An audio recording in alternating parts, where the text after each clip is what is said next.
Welcome to Caffeinated Mornings, a show built around the idea of more conversation and less presentation. We dive deeper into discussions that go beyond the surface of the work. A big thank you to our sponsors who make this show possible. Today's episode is brought to you by the award-winning, strategically driven, independent, full-service agency TDA Boulder. And we can't forget Buck Ross Productions and Coop Studios for helping us capture and share this show with you. A special thanks to The Coffee Ride for keeping us caffeinated, and to Realtor Michelle Sander and the Zeal Group at RE/MAX, CMCI Studio, Snappy Little Numbers for our theme music, and Pro Photo Rental for their continued support.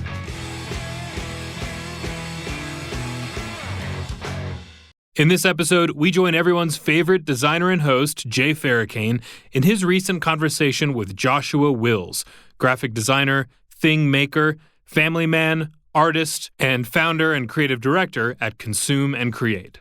In this talk, we discuss Josh's career, getting started, what keeps him going today, and the legacy he's making through design, education, and the thing that matters most, family. So get comfortable, get caffeinated, and get ready to be inspired and informed by our longtime friend and your newest, Joshua Wills. Let's go. Thank you for coming, Josh. Yeah, you're welcome. Yeah. Round of applause for the sponsors. Right? Snaps and claps. I've still been looking forward to this chat, really. Like, I think there's something funny about our relationship. Number one, I think you were number 2 or number 3 first guest ever in Caffeinated series. No shit. Yeah, and I remember meeting you and Factory at the time? I think so. It was either Texture or Factory. I think it was Factory, and I think I remember you pulling me aside and go, dude, I'm leaving Factory. Because I was going to, I'm like, how do I introduce you? And I remember thinking a couple things. Number one, you were young, I felt like, for being a creative director in that space at that time. Did you feel that way about it? Yes, no. Yeah? I guess when I first got promoted to creative director, I mean, it's something that I worked really hard towards and for. But yeah, the first year was rough. I mean, there's definitely lots of imposter syndrome. Yes. Yeah. It's like, oh shit. And well, and I'm gonna kind of give you some more kudos here, but I think that, longtime friend, colleague, you teach here at the program, designer, founder of many businesses, husband, we're going to talk about Tron in a little bit, family man, artist, partner, director at now Consume and Create. It was also interesting, I think every time I get to meet with you, I always refer to you as Brother Josh. And it might be the braids. There's just something awesome about it. But it could be also too, I think there's something so sincere. Every time we talk, I feel like you're listening, and then you always have something insightful or thoughtful to say, and I always appreciate that about you. So, and I see that actually in a lot of the work you do too. Do you feel like in the recent years, I mean, everything has so accelerated, right, in the way that we work, and your business is growing and that kind of thing. Do you kind of have to fight to kind of maintain some of that sincerity or thoughtfulness in what you do? No, it's just inherent in who I am. I can't work on something if I don't believe in it. Oh. I literally can't. And this is a funny thing too, right? Because these days, I think designers these days need to make these choices of, they don't ask themselves enough if I'm going to work on this. I remember reading Mike Montero. You know who Mike Montero is? He runs a Mule studio in San Francisco, talks a lot about how designers should really be thinking about what they're working on. And he talked about interviewing a designer, and that designer, I think, had cigarette work in his portfolio. Yeah. And he says, tell me a little bit about this. And the guy was like, they put it in front of me, so I did it. And he was kind of hoping to hear, where's your ethics in this? Are you really trying to support your family? What was your thought process just ethically around, do you want to work on something like this?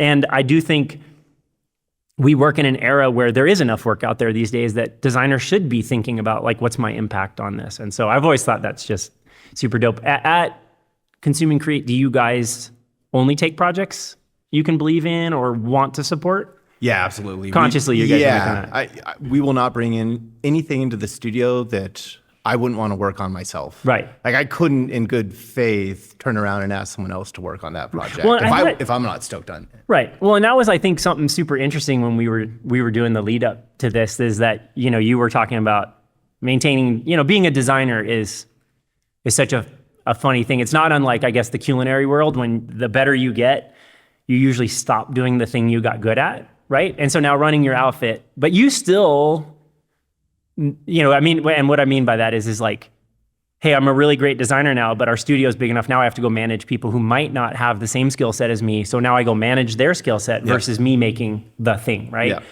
And I thought that was also super telling in kind of some of your work ethic and behavior is that you don't put people on projects or help, you don't basically put work in front of people that you probably couldn't do or understand yourself. Yeah. And that to me seems to be this kind of missing thing is that you have a lot of people I don't want to even just say an agency, but in creative business that are putting creatives to work in ways that might not necessarily be tied to the betterment of the work. Want to talk a little bit about that? Like that was an aha for me that you said this thing about even the way you guys schedule work. You think about it as a creative, and it was one of the first times that I ever really thought about it in sense of I'm not a strategist or an account person thinking about just managing a calendar. You kind of have this extra subtlety that you can be like, man, that first round takes longer. I would love more. And maybe if it doesn't even take longer, we'd just like more time on it. Do you kind of see yourself being able to like manage creative projects because of that? And you also have to manage the business side of it too. But how do you balance that? It's tough, and we've actually been working through that the last month or so, probably more so than in the last few years. Working at different agencies and studios. I mean, at Factory, there were times where it was really like a factory, and like some of the timelines. Funny name choice, right? Some of the timelines were just insane. I shared this comparison yesterday. There were days and weeks and months where I felt like the team that I was on, we would compare ourselves to the army in the movie 300. Where you just felt like you were up against the inevitable, the impossible. Yeah. Literally, we were being asked to do things that are, in my mind, I was like, I don't know if we're going to pull this off. We would have to create a campaign like within a day. And we were working on the Oakley Olympic campaign. So we had a month we had a decent amount of time to build that. And then it just got scrapped. And then we got into this cycle of having to revisit it and rework it day after day. So you like came into the office and you picked up your sword and your shield and you just went to battle. And then it got scrapped again at the end of the day, and then you started over. So going into starting my own studio, I wanted to cherry pick all the things from my past experiences that worked, and then try to right side or revisit or evolve the things that didn't work, including timelines. So, and when I say it's a little bit of a delicate dance, I was talking with one of my studio mates yesterday, and there's the ideal state, okay, what we would like, in regards to time and process for all the projects that flow through the studio. And that's what we work towards. But then there's also, reality. Right. Sometimes a client will come to you with a rad opportunity that doesn't have an ideal timeline or a really quick turnaround time. And so then it's balancing, okay, I know this feels challenging and it may feel impossible, but I also wouldn't ask anyone at the studio to do something that I haven't done. Right. So, yeah, I mean, being able to turn around an identity within a couple days isn't ideal, but it can be done. And in those situations, I've also been surprised more often than not, like this timing and timeline sucks. I'm assuming the work is going to suck. But then you get through it, right? You're just like, well, I'll do the best I can. Right. And then you get through it and you package it up and you review it or you send it off and you're like, oh, wow, I'm equally surprised and kind of stoked on how things turned out. We talked about that. I think as a young creative myself, I used to be like, we get that brief and you'd be like, I'd have all this pre-thought into what it was going to be like. This is going to be awesome. This would be in portfolio. And then usually about halfway through it, you're like, nah, fuck it. It's just going to get done and it won't go in the portfolio. But now I think I have this like kind of interesting thing is I'm curious to see what it will become. And, two timelines there. It is a fascinating industry in the sense of you're balancing, you call it, there's like this tenuous management of, you can't be an enabler all the time, but your clients rely on you to do that kind of like, oh my God, please help us, because you're partners. That's what, at least the way I like to work with my icons. But yeah. I think the most interesting part is when you get into these worlds of what is the right time frame for something. And I remember a guy asked me once, he's like, you mean to tell me if I gave you, he like gestured to a big pile of money, if I gave you this money and said, hey, Monday, I want a website done. And I was kind of like, oh yeah, we could totally do that actually. But my question was, would it be right? Would it be the right thing? And so like now that the way that work happens, whether it's fast, slow, overworked, whatever it is, there is something about these short timeline projects that almost feel like skating, like DIY or something like that, that it was more expressionistic. And because sometimes I kind of like short timelines because things don't get overworked. And they do have like, when you, like you said, you look at it and you're like, oh, I'm kind of surprised by that. And there is something neat about that. Do you feel like that sometimes those quick turn things are just as rewarding as like a project that you grind on for months and months and you like becomes like a big chunk in a portfolio, Oh, for sure. There's a LA-based designer, creative director, Adam Garcia, and he has kind of a mantra that he's turned into posters, and it says something to the effect of, it takes pressure to make diamonds. True. And he kind of applies that to the creative process. And I think sometimes that pressure is needed. So me is a creative, and I think a lot of creatives are procrastinators. So it's like, you can have 4 weeks. You're gonna piss off for the first 3 weeks, and then do all the real work in the last week all anyway, the crying right? and work happens here. Yeah, kind of thing. And then like from a business perspective, and again, I was just having a conversation about this yesterday. So when we're pitching almost anything at the studio, and I shouldn't say pitching because we don't pitch, when we're presenting and reviewing, we always like to show directions and options, like a few different ways to skin the cat, if you will, or solve the problem, or deliver against the objective. And ultimately, if we're presenting 3 directions, 2 of them are going to die. Right. 2 of them are not going to get pushed forward. So we've also been experimenting with how can we break down the process and put work in front of the client sooner to get their buy-in. Yeah. It's like, okay, here's a few different spaces or territories that we're thinking about, and then let's review them and align on which one is going to be most effective.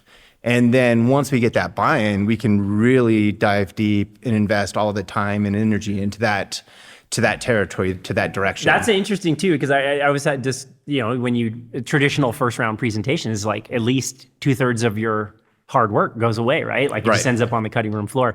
And I too have been trying to figure out ways to get more efficiently into a single path kind of stuff, because it's like, why waste all that great thinking? A lot of times, like in smaller studios too, or even in my independent way of working, that you end up finding you're fracturing your brain across a few multiple things. And then inevitably they probably could have been 1 or 2 stronger ideas if they were closer merged, but the contract said, you got to show me. I don't know how you do it as a single designer. Like working on multiple directions for a project always killed me.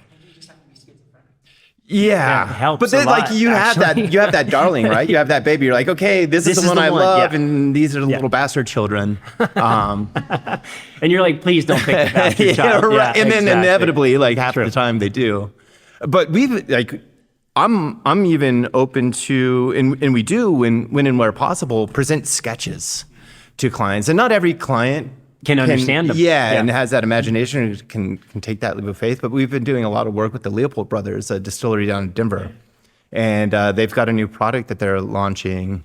And we did just that. And we've done that with them a lot of times. So when and where possible, like if we can just put the thinking down on paper in sketch form, or like really low fidelity, like more loosely, and get their buy-in on it, then it's like a few days, like the concept's there.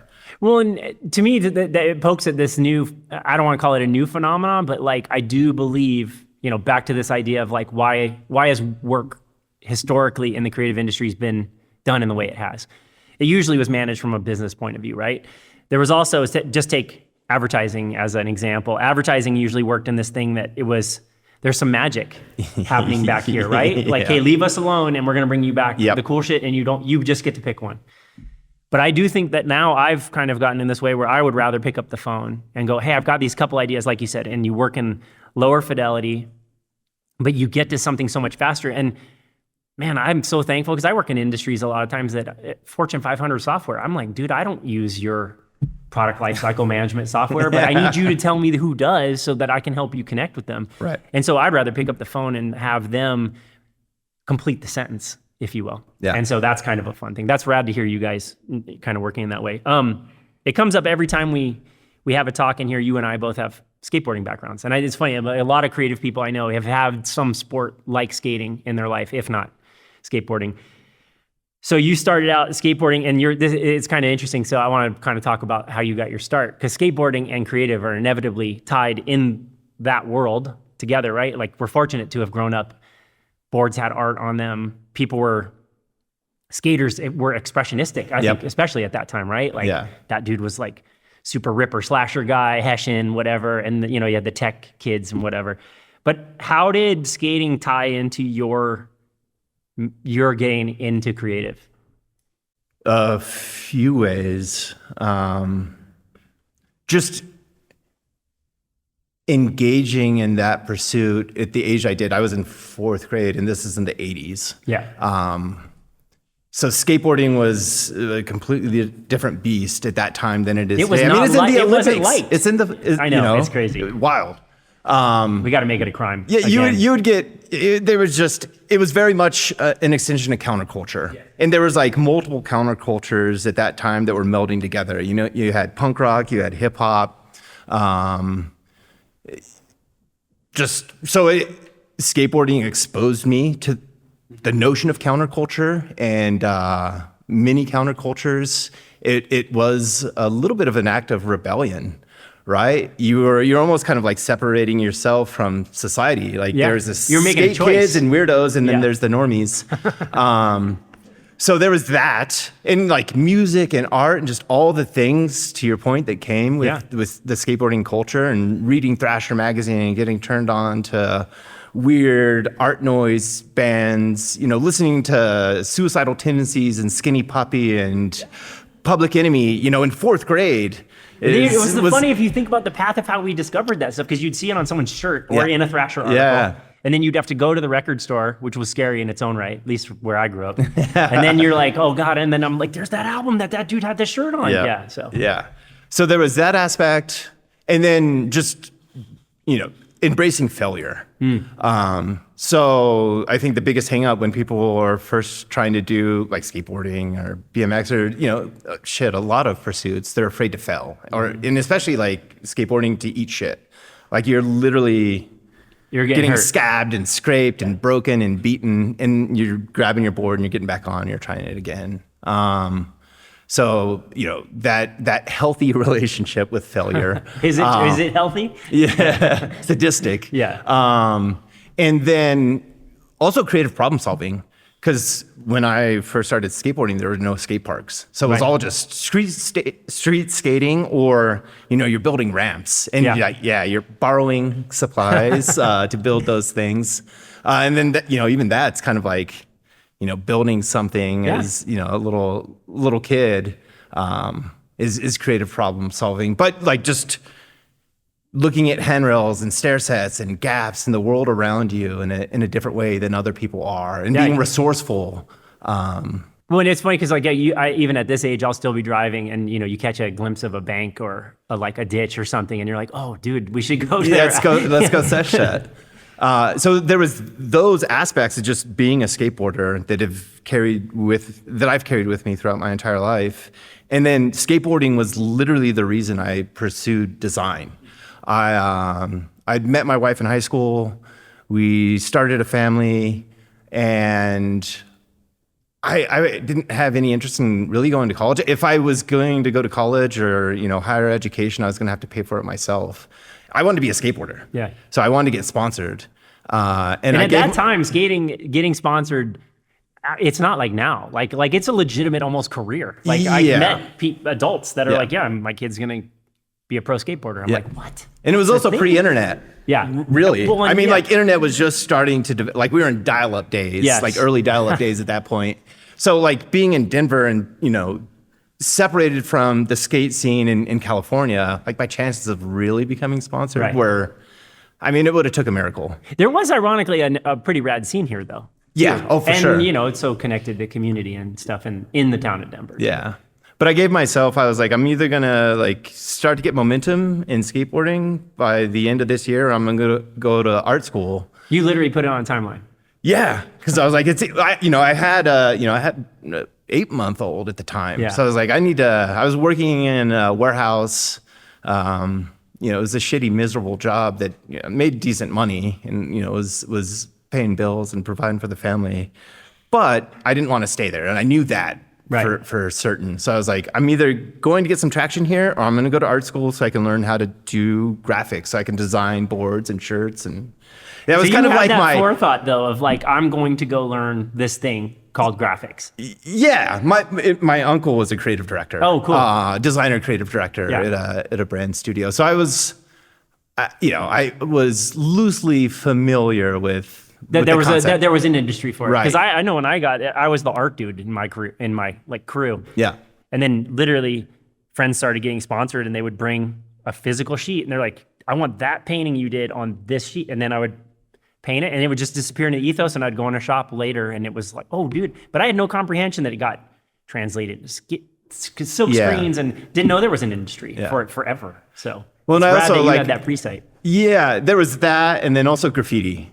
Like skateboarding and graffiti were the two things that really like drove me into, pursuing a creative career. But with graffiti, you're creating art on all kinds of things. Yeah, right. Whether people like it or not. So yeah, that concept was very familiar to me. Yes.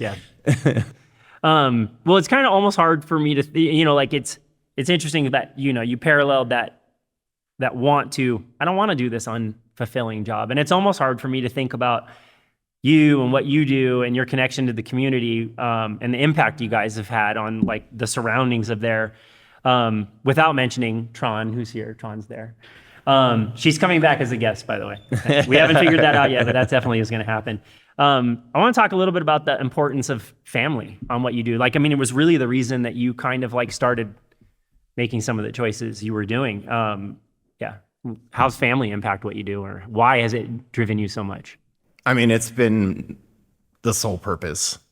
I wouldn't be sitting across the table from you if it weren't for my family or having a family. And, that was the inspiration or the fuel of even trying to pursue a better life.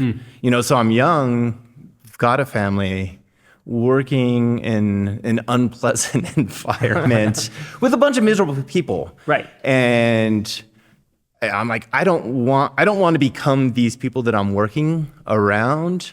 And then that just got the wheels turning, it's like, I want to be an inspiration for, my kids. I had one at the time, I've got 4 now. But I want to set an example, like, again, I think coming out of skateboarding, there's convention and unconventional. And it's like, I don't want to just go to school and get a job to make money just to make money. I want to do something that I love and that I'm passionate about. And if I make money and along the way, awesome. It's kind of cherry on top. But I would rather be stoked on how I spend my days and be fulfilled and serve as an inspiration for my kids that, hey, yes, most of the world's fixated on making money and having all these things. But if you do what you love, that's a very enriching, fulfilling, rewarding life. Even though you might not have all the bells and whistles. Right. But I think I'm fine. I actually have had a few interactions with designers I really respect recently that are making choices to be happier than rich. Yeah. And I think that that's a telling thing. And it's fascinating that like, I know a little bit about what your dad did. My dad was a Marine. Like, I don't think they woke up and were fulfilled human beings in terms of going to work. We're fortunate as hell, right? Like that we get to like literally work on cool shit fairly regularly. Yeah. Like I think that's amazing. Well, and my dad was an arborist, and he did geek. He was passionate. He love what he did? He was very passionate about what he did. I mean, my grandfather was an arborist. And you worked with your dad, right? I did, yeah. Tell me how many times you got fired in one day? 7. So my younger son, who's behind you, works with me. How many times have you fired him? I haven't fired him yet, but he might have quit a few times. I'd probably put it in that category. Well, it was interesting as we started talking about this because, like, too, it really hit me about how important your family is and how you guys as a duo have had such impact on your town. And it's, you even, like, I don't know if this was a distractionary technique or something to kind of get yourself in a place the first time we ever talked, but you leaned over to me right before we kind of like kicked into it. And you're like, how did you meet your wife? And I was like, dude, you just disarmed me. I don't know what you're trying to do. Is this some weird kung fu kind of thing? But like it just put me in a different place. But I was, to me, you asking that question at that moment, maybe you were processing, hey, I'm going to get up here and talk about myself. But like you were obviously reflecting on things that were important to you. Maybe you did have a moment of like, oh, this is how I met my wife. I'm going to ask Jay. Like it just, again, it was one of those moments that made me go like, this dude's very thoughtful in the way that, and even in your processing of, do I really want to be doing it this way? And I don't think a lot of you young people, especially ones with family at that time, have the capacity for that. So it's kind of kudos to you on that. You guys have built tons of businesses together too. So like Super Ordinary, art and retail. It was art and retail. Yeah. And that's in, this is no longer, right? Correct. Okay. It was in the Source. The Source, right. Yeah, like a market down in Denver. Well, and I just remembered hearing about all these places. The Source, I remember going to Super Ordinary because Todd and Lucian had a show there. So I was like, oh, cool, I'm going to go up and check it out. Then you guys had the shop, which was cupcake and cereal bar, like a cafe, a creative cafe. And then Fabric Lab. Yep. And then most recently Base Coat, right, too? And that was Tron's. That was you guys are in this together. Okay. Yeah. I mean, but like to me, it's so impressive that like, you know, back to that idea of trying to betterment your family, like just a little preview of like why moving through all of those things. What was the goal was there a different goal for each one, or did they just kind of happen organically? Like to me, it's fascinating when I look at that path, and to me, they don't feel like you left a path of ruin. They were all advancements to like something. Yeah. And it was a little column A, column B in terms of the motivation and inspiration. The Fabric Lab, which was our first business, Tron's mom was a seamstress. So she grew up working with her mom and learning how to sew and work those machines. And, after we'd both got out of high school and our son was probably like 2 or 3, we just started collaborating and making things together. She would make skirts and bags and different garments and things. And, being an artist and pursuing a degree in design was very visual focused. So she would make things and I would screen print on them. Oh, cool. And a friend of ours had a little record label and he was setting up a shop at the first Warped Tour that rolled through Denver. Or not a shop, he was setting up a booth. Like a booth, yeah. Yeah, and he was like, hey, you guys have been making these things. You want to split a booth with me and offer up the things that you guys have been making? Which we did, and it was really well received. I think we sold out of almost everything that we brought with us. Really? And then we started meeting a bunch of people that were doing, just makers in and around Denver that were doing similar things. And there was no outlet for us to showcase and sell our things besides markets. Right. And, a friend of ours opened up a salon on East Colfax and she said, I've got this space in the basement if you guys want it. So we were like, well, we can tap into all the folks that we've been meeting and kind of open up our own retail shop or retail space where it's selling all these things. So it was something that we were pursuing, and it was also kind of a void that we saw in the city in terms of like a proper space to showcase art and design-centric goods that were being made in Denver. At that time, we had our second child, our oldest daughter, Quinn, and Tron was working a job. We were paying for daycare because Noah was in kindergarten. But all the money that Tron was making was just going to pay someone else to watch our kid. Yeah. It just made no sense. It was canceling out. So this also provided an opportunity where we could start to pursue something that we were passionate about, open up opportunities for other people in the Denver creative community. And then it gave Tron and us the flexibility, right? She could bring Quinn with her to the shop. If she needed to leave or go pick up Noah, she could. But it almost seems like, it almost seems counterintuitive, right? Like most people would say, oh, you guys have 2 kids. And most people would say subscribe to that traditionalist structure. You go work, you put your kid in daycare, blah, blah, blah. But I love that you guys challenged it. And I always felt like where you picked your places, you say they were because they were affordable, but like I almost feel like you guys made those like little spots cool. Like you had the pre-thought that, because they probably were affordable and maybe not up and coming yet, but like now design, if I think about when you started all that, Denver probably was like parts of Denver weren't super great to be in. And now you can be like, dude, this is a cool spot. Yeah, I mean, where the Fabric Lab was, there were people selling all sorts of things, literally outside the door. Yeah. Like everything you could imagine, yes, including themselves. And we got featured in the New York Times, oddly enough. Someone like rolled through and on the slide took pictures, and then out of nowhere, the Fabric Lab featured in the New York Times. And if people weren't if we didn't have customers down in the basement, then we would hang out upstairs in the salon so we could greet people and bring them down. So I remember like all these people just started showing up like, hey, I'm here for the Fabric Lab. I'm looking for the Fabric Lab. And there's this one gentleman that walked through the front door, said that, like, I'm looking for the Fabric Lab. And I was like, yeah, just follow me. It's down in the basement. And he was like, I'm not going into the basement on East Fax. And he just turned around and left. Like, seriously? Literally was just like, nope, not engaging. That's funny. I saw, I went to a Social Distortion show a long time ago, and it was, still 10 years ago. Mike Ness goes, whoa, Colfax is getting nice. It has a gap on it. And I thought that was the funniest tell, that like somebody who's not from here knew there was change happening. Yeah. So, but he also had probably been, on the shittier side of Colfax too. Yeah. And then, the Fabric Lab grew. We had an opportunity to move to our own storefront that was just a block away from that original location. So we were on the moving on up. Yeah, main level. Yeah. Not subterranean anymore. And then the cupcake and cereal shop we opened right next door to that. And then we're kind of meeting and building community, and we just talked a bunch of other rad people.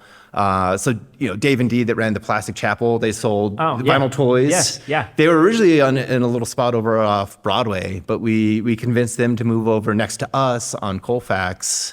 And there was a gallery that opened up, and we kind of termed it the Super Block, because it was just this little hub of creative concept. But I think it's so neat that you guys like literally went in, and just because of your own desire or drive for the things that interested you, you ended up creating these like literally cool spots on a map in your town.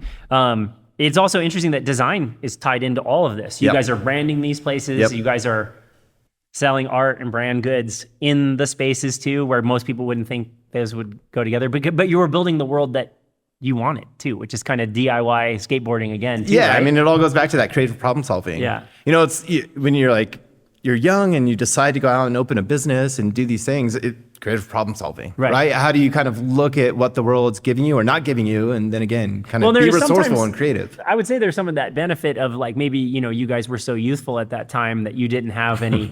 We were a lot younger. Well, you didn't have the structure in place or the even some of the formality around you to be like, why wouldn't we go do this? Because just less boundary around it. So I think we both have that commonality where we made some choices along the way to be like, I want to see my family more. I want my family to have a different thing. I want them to see examples. I love that you're saying, like, I think showing your kids that working hard for yourself is totally inappropriate thing. Just don't, overdo it and kill yourself. Or do if you love it. Yeah, I mean, I guess there is, like, really bury yourself in it, right? And then just involve everybody around you, in it. Yeah, I mean, nothing is, I guess, as of recent, it's really rewarding to see my kids find things that they're passionate about. So for our oldest son, Noah, getting into music and music production and DJing and just really being like obsessed and passionate about it. When he was still finishing high school, you'd get up before he had to go to school and he'd be on the drum machine like and making working. beats. Yeah. He'd come home after, he worked and get back in there and make beats and digging through, stacks of vinyl and sampling stuff. And he would just literally geeking out. I think that's what makes you good at it. Yeah. And our oldest daughter, Quinn, is has gotten into ceramics. She actually just road tripped out to San Francisco, staying with friends of ours, Rob and Celeste, who run a studio out there called Math Times Joy, and she's doing the Renegade fair out in San Francisco. Neat. Dude, it's so cool that that your impact on your kids, whether it's passion for making but them finding a passion, I think is such an important, that's all you can ever hope for. It worked. You know? Yeah. I was on Instagram. I don't know if it was, this was in the lead up to Todd and Lucian's talk. And I don't know if I hit the algorithm right or something, but like your Instagram, like kind of went crazy with art stuff.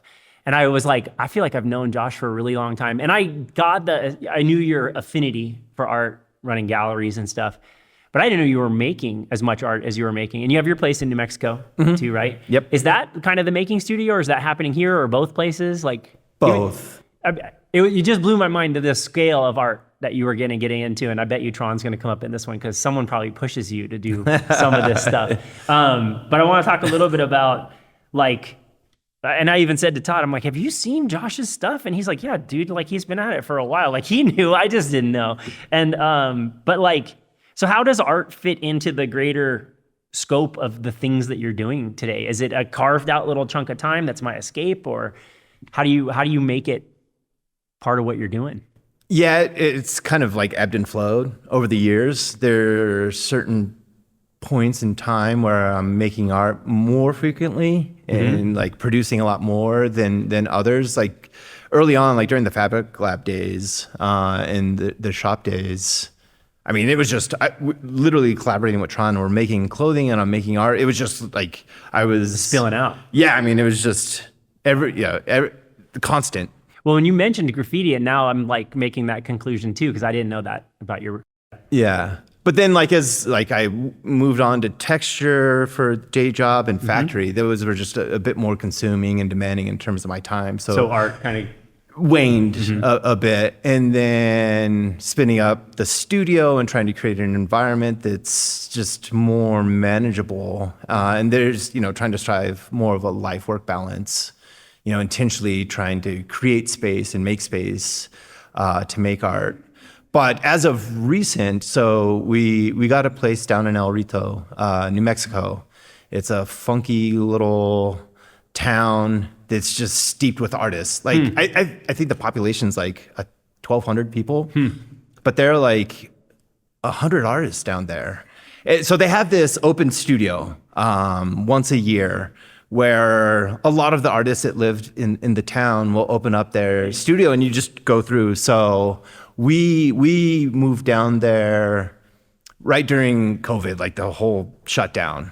So the first year or so, it was just like everything was closed off and they weren't doing that. And then I think it was 2022, they brought the studio tour back and we got a chance to just roll around the town and meet a lot of people and see art.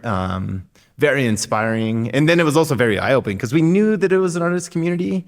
I mean, David Michael Kennedy is a crazy photographer who shot Willie Nelson and B.B. King, like Rolling Stone covers and lots He's from there? No, I forget, he's got a wild story. He lives there though. Okay. He lives there now and he's got a studio on Main Street. And there's just people that are showing in the Smithsonian and just galleries and institutions all over the country and world that are right there in this little town. Anyway, this past year, the art studio tour is coming up, and I was like, well, I definitely offer something different than what everyone else is doing. Yeah. So I'm gonna put my name in the hat. And then as it started approaching, I was just like, I'm busy, and started to kind of back out. And my wife Tron signed me up. I was like, I'm too busy. I'm not gonna, participate in the art studio tour this year. And she's like, no, I already signed you up. You should be getting a confirmation email later today or whatever. But again, as a designer and a procrastinator, I need that deadline. What was the phrase you said the other day? It was time is an excuse. If you're passionate and driven, then time just becomes an excuse. Right. Yeah. Do you see the process in your work these days, maybe more at Fabric Lab, that was it sounds like it was super expressionistic.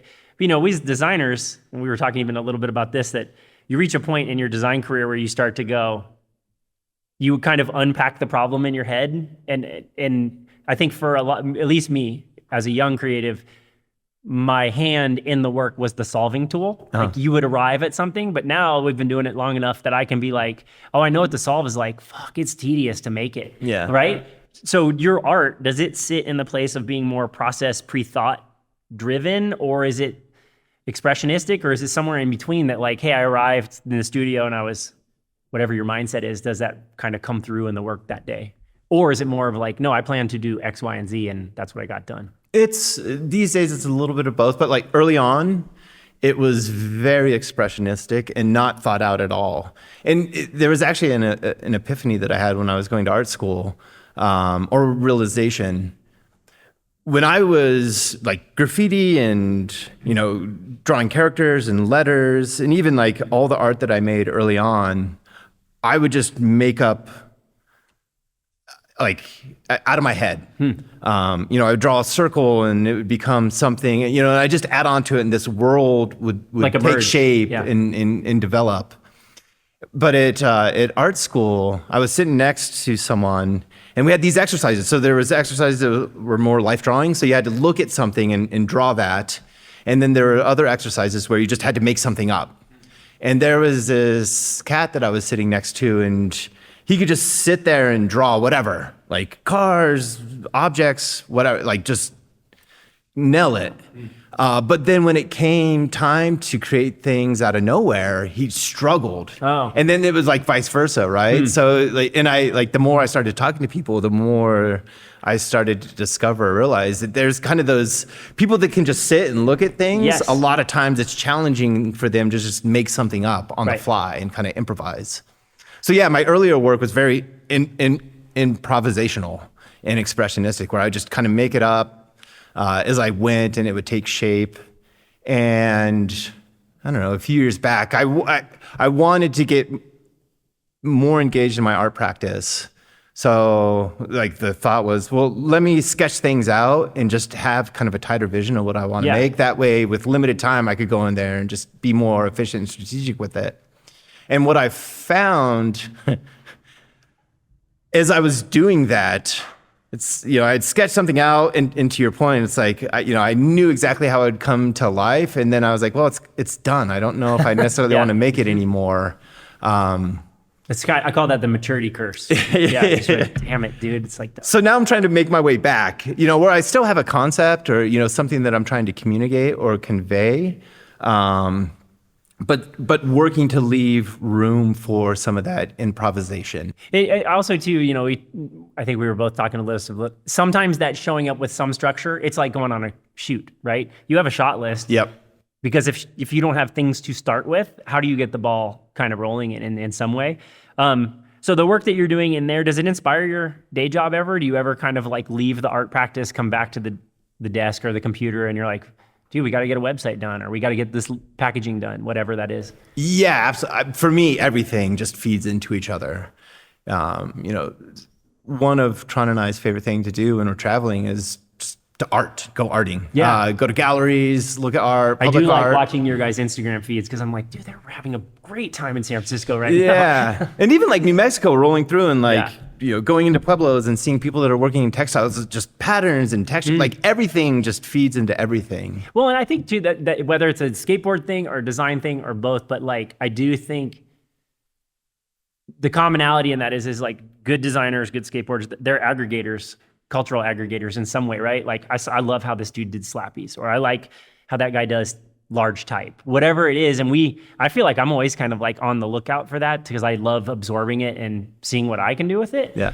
I don't know. It's just kind of interesting to hear about how you you do get to take it back to work, because that's what I would hope happens. And it is all like super connected. I think you mentioned you used to work with Jeff Benjamin, right? Yes. At Crispin? Yeah. Have you ever heard the interview question he asked about, he says, his famous interview question, at least the one I heard, and I never worked there, but was, what are you working on when you're not working? And he would ask that because he wanted to know, how will that feed back into your creative like day job? Obviously there was a factory. So he wanted to know, are you going to be laboring when you're laboring, like kind of deal. But That's funny for him to ask that question though, because it's like Crispin, and I mean, the reality of Crispin, like there was no Right. time to do anything else. Right. Well, and I think what I saw in that was if you show up here, will you have more of a skill set than Yes. ad layout? Yeah. Probably. Right. Can you play music? Because we need someone to write a jingle while Right. we're pitching this client. Yeah. That's the kind of things I heard. But it is neat that I often will look at even like people, I texted you a picture of the horse with bandage on because he's like, well, you're like, what are we doing? Are we going to do this call? And I'm like, I live on a ranch, so I kind of have a funny life. But I even think those experiences feed back into what I do, and getting even away from crunching on the problem is like, what's this login look like? Something really finite like that to go out, do something else, and come back to it. Usually have just such a different approach. Do you find yourself moving amongst projects over the course of a day, or are you fairly like focal? I mean, you're managing people too, so you've got quite a bit of.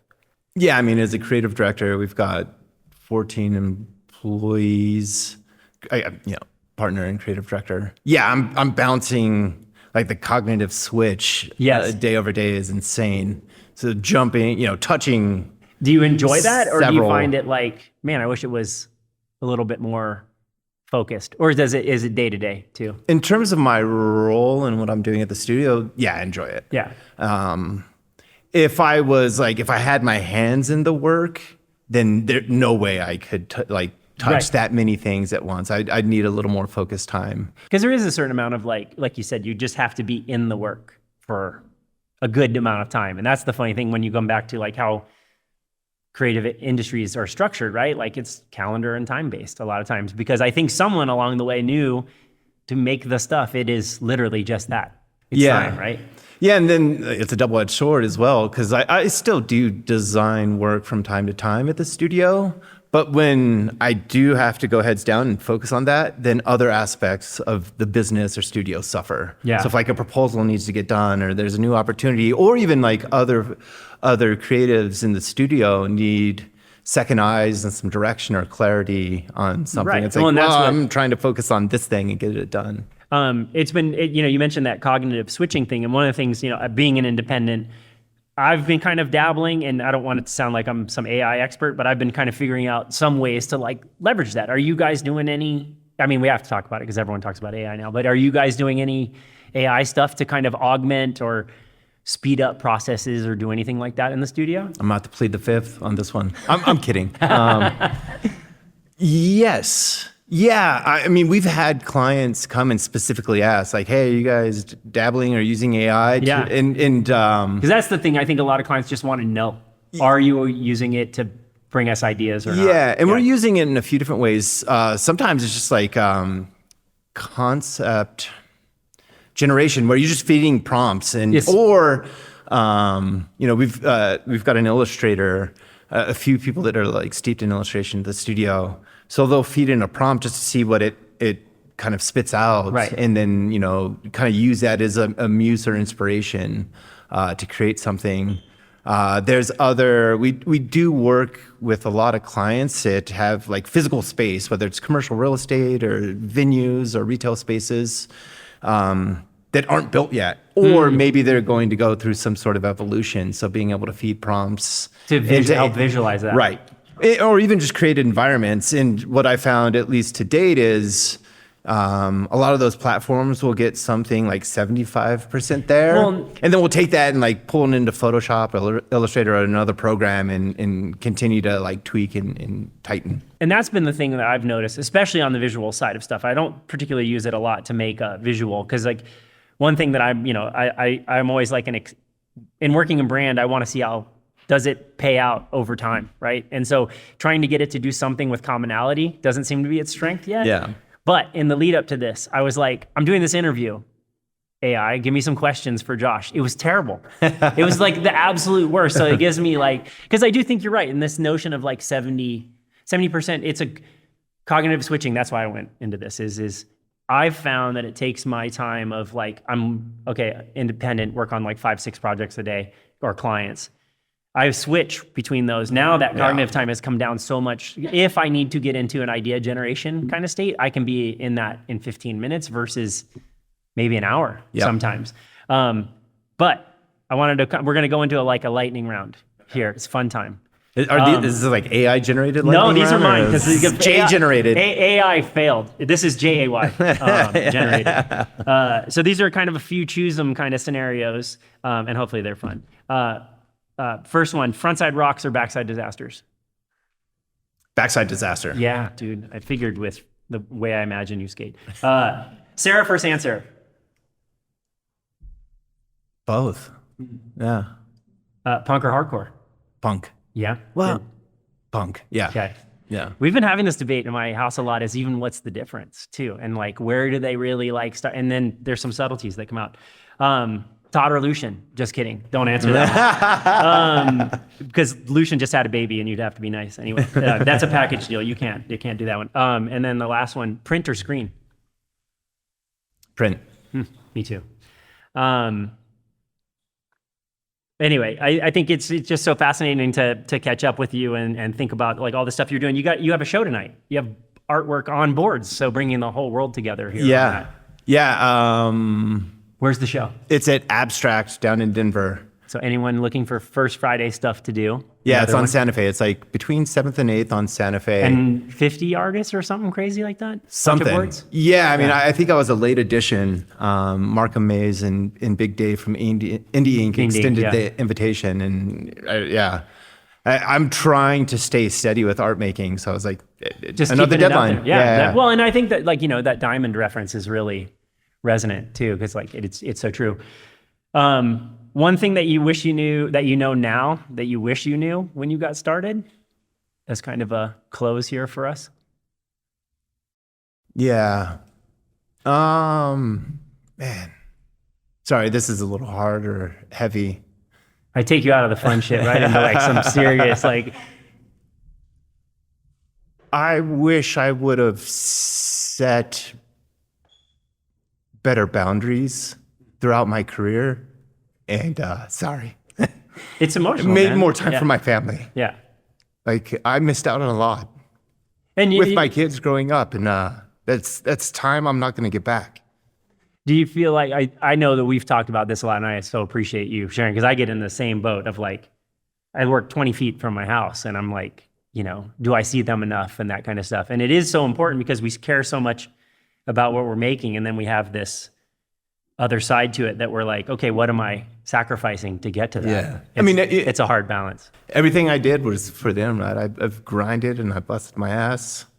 And I worked a lot and collaborated with my wife on a lot of concepts and businesses. But yeah, I missed out on a lot of moments. Do you think you would get those moments back now that you'll make it to a point where you're like, not that making it up is different, but like, do you look for opportunities to be like, dude, I'm taking that now? For sure. Yeah. Yeah. And I mean, there was a large impetus behind starting the studio. It's just like, I want my life to be different. Yeah. Right? Like, again, like a big kind of shift or evolution in making more space and being more present and working on it. But it's different. It's just the relationship that my kids have with my wife is different than the relationship that I'll have with my kids. Right. But yeah. And I think too, your thoughtfulness and seeing how like what could have been or what would be different, those all just get managed like over time. That's the thing I know that I'm very thankful for, and the way that I've set up my work structure is we still have responsibility. Like that's the other thing too that's come out of my talking to tons and tons of creatives. I think if we have one character flaw, it's that we're radically responsible in some weird way. That it's to a fault, right? Yeah. Like the sheer fact of you're like, I want to provide for my kids, so ironically I have to go do things where I might not be with them. Right? Yeah. And it's like I say that, but it also wasn't necessarily a choice. I didn't have that luxury. Right. So it is what it is. Yeah. Unfortunately, but I mean, maybe we could have been a little broker. Yeah. Right. Well, and but too, there is that thing. I think that you started setting up these structures more where the primary intent, whether time spent wherever that happened, and it was on your rule set more often than not. That's the thing that I think that a lot of creatives have realized that over time is,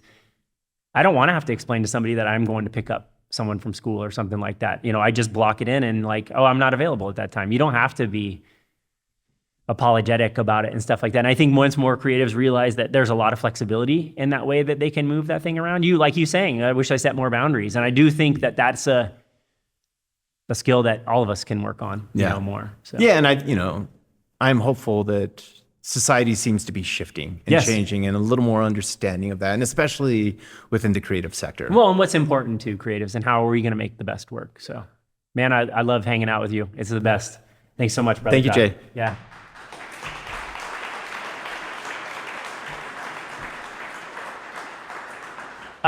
So this is a First Friday event. So guess where you'll be next month, right here, First Friday.